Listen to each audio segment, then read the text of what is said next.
Miroir, oh mon beau miroir, dis-moi comment me débarrasser de cette foutue graisse rebelle. Rien à faire. Malgré que vous n'avaliez que 1200 minuscules petites calories par jour, impossible de vous débarrasser de ce foutu résidu de graisse que vous avez au niveau du ventre, des hanches ou de l'intérieur des cuisses. Eh bien, ça tombe à pic, car dans cette vidéo, je vais vous expliquer très exactement ce que vous devez faire pour atomiser ce morceau de lard récalcitrant.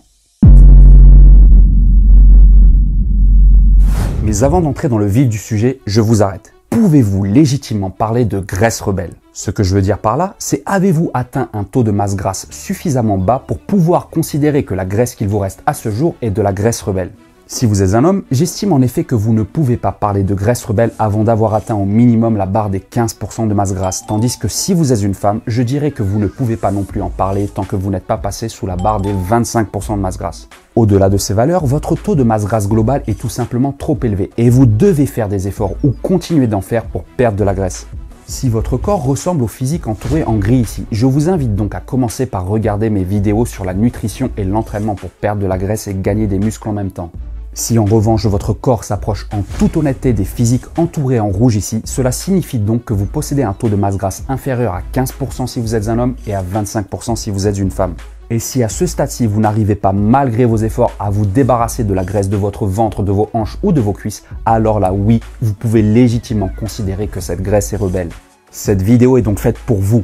Aujourd'hui, je vais vous montrer comment abaisser votre taux de masse grasse jusqu'à ce que vos 6 abdominaux soient parfaitement visibles, que la plupart de vos plis cutanés aient disparu et que vos cuisses ne se touchent plus ou presque. Mais avant d'entrer dans le pli de la graisse, une question s'impose.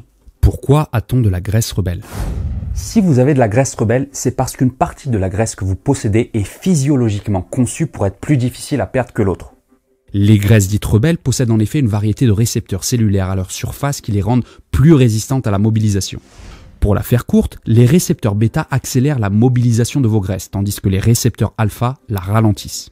Et voici la grande différence entre les graisses rebelles et les graisses normales. La graisse que vous arrivez facilement à perdre possède plus de récepteurs bêta que de récepteurs alpha, tandis que la graisse que vous avez du mal à perdre possède plus de récepteurs alpha que de récepteurs bêta. Et c'est pourquoi, lorsque vous entamez un régime, vous constatez des résultats quasi immédiats au niveau de votre poitrine, de vos bras, du haut de votre dos et de votre visage, mais rien ou presque au niveau de votre ventre, de vos hanches et de vos cuisses.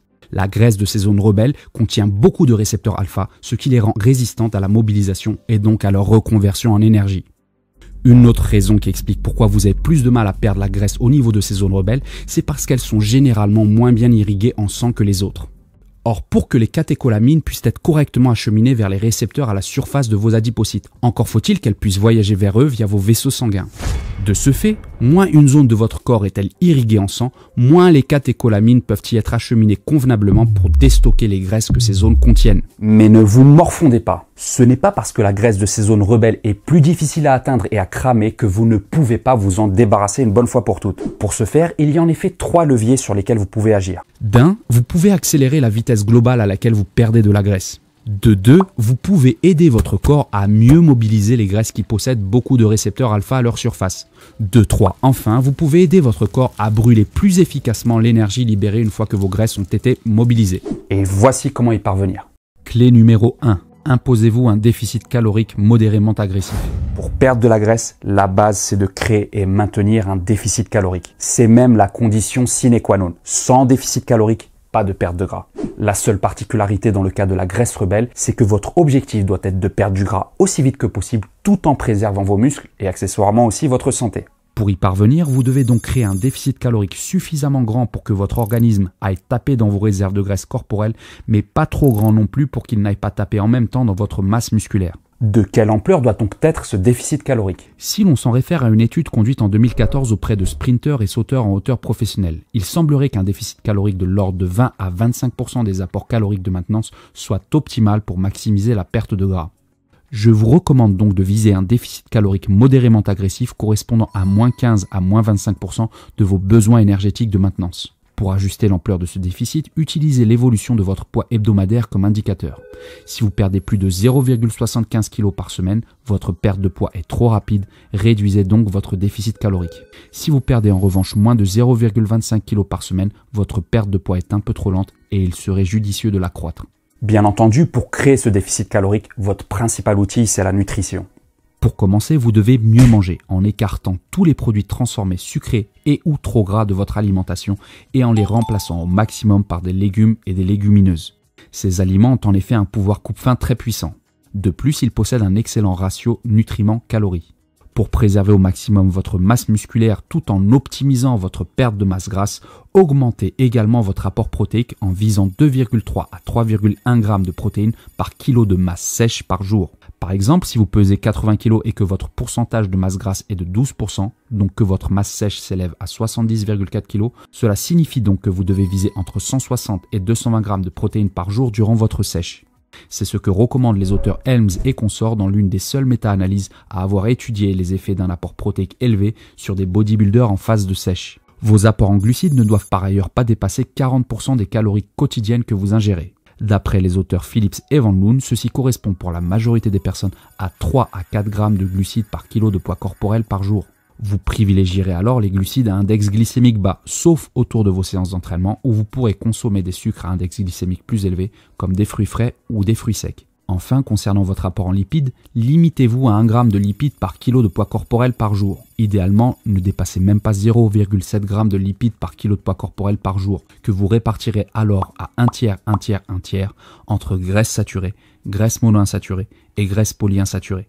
Pour finir, concernant les cheat meals et la consommation d'alcool, gardez en tête que plus vous en faites et plus vous en consommez, plus vous ajoutez des calories à votre total calorique journalier. Or, si excessives, ces calories supplémentaires peuvent facilement annihiler vos efforts visant à vous débarrasser de votre graisse rebelle. N'exagérez donc pas.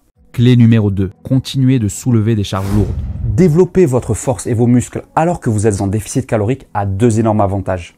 Le premier, c'est que cela vous permet précisément de conserver votre force, ce qui vous permet en retour de préserver vos muscles. Le second, c'est que cela va considérablement accroître votre taux métabolique. Ceci va alors se traduire par beaucoup plus de calories brûlées dans les jours qui suivent vos séances de sport, ce qui inclut bien évidemment celles mobilisées dans vos stocks de graisse rebelle.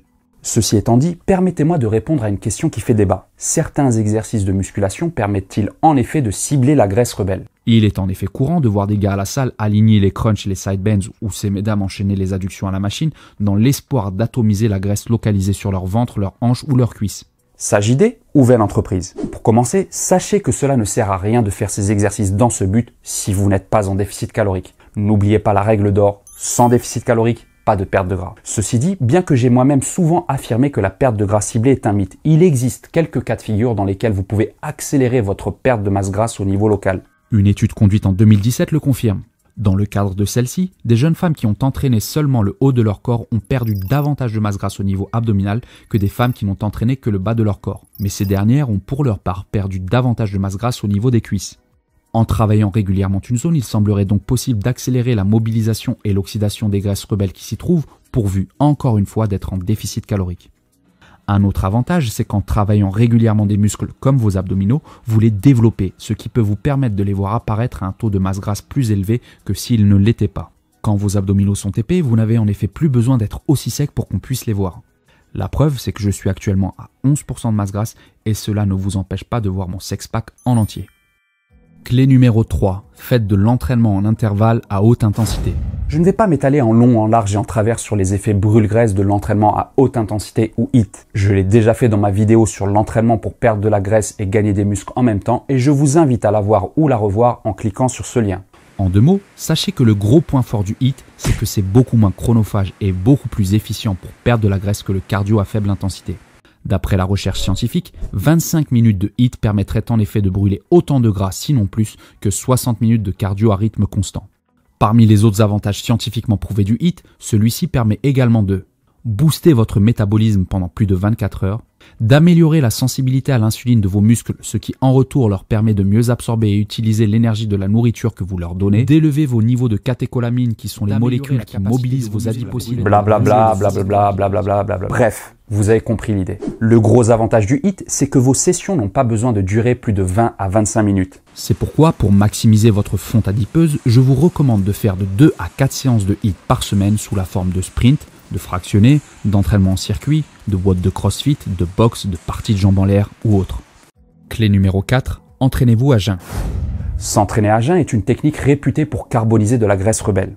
Et la recherche scientifique avalise ce fait.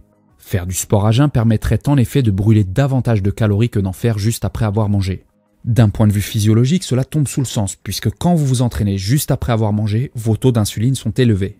Or, des taux d'insuline élevés inhibent la lipolyse et ralentissent l'oxydation des graisses, et c'est pourquoi vous brûlez un peu moins de gras lorsque vous faites du sport après vous être restauré par rapport au fait d'en faire sans avoir mangé juste avant. De plus, il semblerait que l'afflux sanguin soit majoré au niveau de l'abdomen lorsque vous vous entraînez à jeun.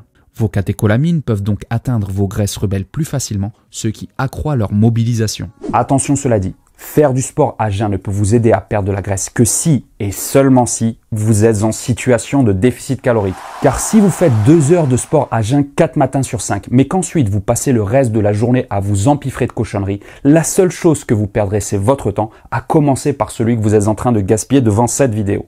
Pour celles et ceux qui préfèrent rester cohérents avec eux-mêmes, je vous recommande donc de vous entraîner à jeun le matin dès le réveil, donc a priori au moins 8 heures après votre dernier repas. Si vous êtes dans l'impossibilité de le faire, je vous conseille dans ce cas de prendre une collation avec 30 à 40 grammes de protéines à assimilation rapide comme de la whey, 30 à 50 grammes de glucides à index glycémique bas comme des fruits rouges, pommes ou kiwis, et d'y ajouter éventuellement un tout petit apport en lipides comme une cuillère à café de beurre de cacahuète, puis d'attendre 3 à 5 heures avant d'aller vous entraîner.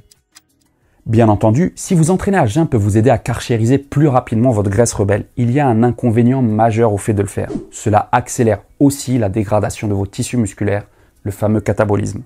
Heureusement, vous pouvez contourner ce problème en vous supplémentant de la bonne façon. Vous pouvez consommer du HMB qui est la molécule dérivée de la leucine. Le HMB est en effet un excellent agent anticatabolique, bien supérieur à sa molécule mère, la leucine, quand il s'agit de ralentir la dégradation des tissus musculaires. De plus, il n'exerce aucun effet sur vos taux d'insuline, ce qui signifie qu'il n'y a aucun risque que sa prise vous fasse sortir de votre état de jeûne. 2 à 3 grammes de HMB avant et ou pendant vos séances d'entraînement à jeun représentent une dose optimale. Clé numéro 5. Consommez les bons suppléments au bon moment.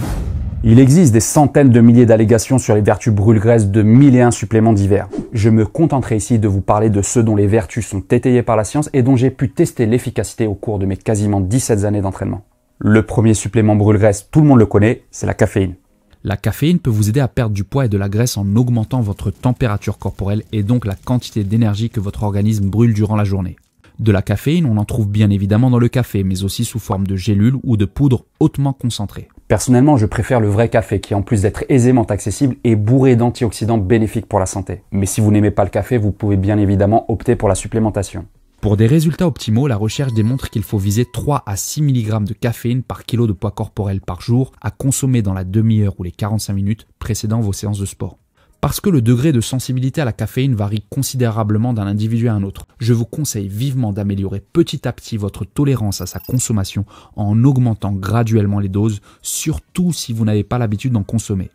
Un autre supplément brûle-graisse qui se marie très bien à la caféine pour un combo brûle-graisse détonnant, ce sont les catéchines, et en particulier l'épigallocatechin galate ou EGCG. J'en ai parlé en détail dans cette vidéo. On en trouve principalement dans le thé vert, mais aussi sous forme de gélules et de poudre. Les effets des catéchines sont similaires à ceux de la caféine, à la différence près qu'elles semblent davantage favoriser l'oxydation des graisses au niveau abdominal, autrement dit la perte de gras au niveau du ventre. La combinaison EGCG plus caféine serait particulièrement intéressante pour donner un coup de boost à votre fonte adipeuse dans la mesure où la caféine permet de mobiliser les graisses tandis que l'EGCG permet pour sa part de les brûler. 150 à 300 mg de GCG avant vos séances d'entraînement semble constituer un dosage idéal. La L-carnitine jouerait également un rôle essentiel dans l'oxydation des graisses, en particulier dans un contexte de restriction calorique, même légère. Chez des basketteurs de haut niveau, la prise de 2 g de L-carnitine sous forme liquide 3 heures avant l'entraînement durant 8 semaines a permis d'abaisser le pourcentage de masse grasse moyen des joueurs de 2,5%. Cette fonte adipeuse s'est qui plus est traduite par un accroissement des performances physiques des joueurs supérieur à celui noté sous placebo. Enfin, un dernier supplément brûle-graisse qui semble spécifiquement agir sur les zones difficiles, c'est la yohimbine. Une des particularités de cette écorce, c'est sa capacité à inhiber les récepteurs alpha qui, pour rappel, empêchent la mobilisation de vos graisses rebelles. De plus, la yohimbine stimule la sécrétion de noradrénaline, une des catécholamines qui provoque et stimule la mobilisation et l'oxydation de vos graisses rebelles. Pour toutes ces raisons, 5 mg de yohimbine par jour peuvent s'avérer particulièrement redoutables pour carboniser vos graisses rebelles. Grosse ombre au tableau cependant. La consommation de yohimbine peut provoquer de nombreux effets secondaires, notamment cardiaques et vasculaires. Elle peut aussi provoquer anxiété et tremblement. Afin de ne pas perturber votre sommeil, n'en prenez surtout pas le soir. Je vous invite donc expressément à consulter votre médecin traitant avant d'en consommer. Voici un récapitulatif des étapes à suivre si vous voulez pouvoir dire adieu à votre graisse rebelle. Et voilà tout pour aujourd'hui les amis. Bien entendu, même si le protocole que je viens de vous décrire est très efficace pour carboniser votre tissu adipeux, il n'en demeure pas moins que ce processus prend du temps, en particulier chez les moins bien lotis sur le plan de la génétique. Le maître mot ici est donc patience. Soyez patient. Tant que vous continuez à perdre de la graisse, vous devez poursuivre vos efforts, car même si vous n'avez pas encore réussi à perdre celle disgracieusement incrustée sur votre ventre ou à l'intérieur de vos cuisses, tôt ou tard, elle se verra dans l'obligation de quitter son nid douillet pour se mettre au boulot et fournir de l'énergie à votre organisme si vous parvenez à tenir votre déficit calorique suffisamment longtemps. Et c'est pourquoi il ne sert à rien de suivre des diètes Mirage et autres programmes pour ventre plat et à la con si vous voulez carboniser votre tissu adipeux. Si vous suivez en toute bonne foi les étapes décrites dans cette vidéo, je peux vous garantir que vous finirez par l'avoir, ce fameux sex-pack ciselé, ce fameux fessier galbé ou encore ce tight gap hospitalier que vous cherchez à avoir depuis tant d'années. Et mieux encore, vous les obtiendrez de la bonne manière, c'est-à-dire sans tricher, gaspiller votre argent ou pire encore, mettre votre santé en péril.